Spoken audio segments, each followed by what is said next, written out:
Blackout by Erin Flanagan. Performed by Vivian Laney. Maris covered the boneless chicken thighs with plastic wrap and whacked them with a kitchen mallet.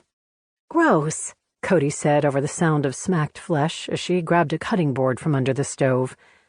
"Are you sure we shouldn't become vegetarians?" Maris grinned at her daughter as she cracked salt and pepper over the thighs.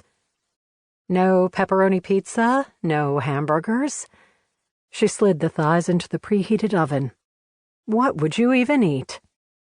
"Flamin' hot Cheetos?" Cody suggested as she sliced quick, even zucchini discs like they'd learned in the knife skills class they'd taken together at Savory's, their local upscale market.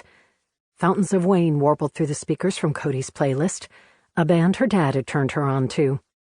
"Ah, yes, a Cheetotarian. I forgot about that nutritional option." "Good thing you're not coming to career day as a dietitian," Cody quipped, a not-so-subtle reminder to her mother about the school event next month. "Nothing quite so glamorous," Maris agreed as she shuffled through the junk drawer for a Sharpie to write a reminder for the fridge. She marveled that in the last 7 months the corkscrew had worked its way behind the shamrock-shaped plastic sunglasses, the magnetic notepad decorated with beach balls, and a free back-to-school pen from Glenn State, what counted as swag for professors. She wrote, "Friday, October 8th, 2 o'clock, on the summer notepad and stuck it next to the smiley face magnet. For most of her adult life, when Maris had come into the kitchen to make dinner, her first 2 stops were always the fridge and the cupboard next to it for a wine glass. She'd drink that first Midwestern pour as she scanned the recipe and clicked on the oven to preheat, doing a mental inventory of what she had to throw together in a salad. With a few drops left, she'd top it off and start the first real glass, telling herself the other was just the splash they used at restaurants to make sure you liked the vintage. And for the record, she always liked the vintage. A vintage didn't exist on Earth she wouldn't suck down and pour again. But that was behind her now. 7 months in the rearview mirror.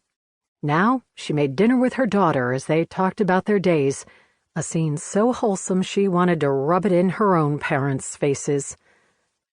"What about your dad?" Maris asked. "Is he going to find a way to zoom in for career day?"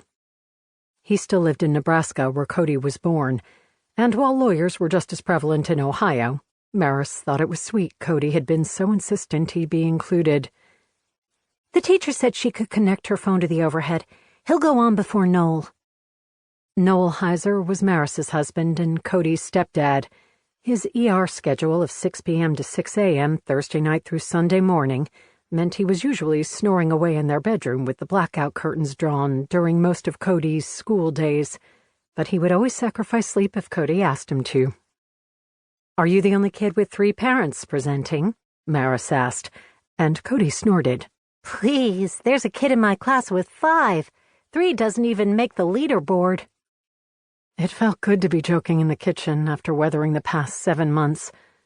Cody was back from summer with her dad in Nebraska, and they were both 2 weeks into the new school year, a time that Maris had always thought of as brimming with promise. Today had been the first cool day of summer, with temperatures in the 70s, and Maris lit a cider donut candle on the breakfast bar as she tried to remember where she'd put the papier-mâché pumpkins for the mantel. Probably in the basement, behind the enormous spider that Cody and Noel had insisted they buy for the roof last year for Halloween. Already the chicken was sizzling in the back of the hot oven, olive oil popping in the pan. She and Cody had fallen into a comfortable routine when school started up, where Maris would pick Cody up at Horace Valley STEM at the end of the workday, and they'd stop at Savory's to pick out a meal for dinner. In the olden days, Maris was sure to go on her own so she could stop for a quick 2 glasses at the balcony bar. As Maris sorted the junk mail into the recycling, she asked Cody about her day, who she sat with at lunch, how Ms. Martin liked her little library idea for honors ELA, and Cody chatted along, volleying back questions about Maris's most recent article on Vox and her fall classes.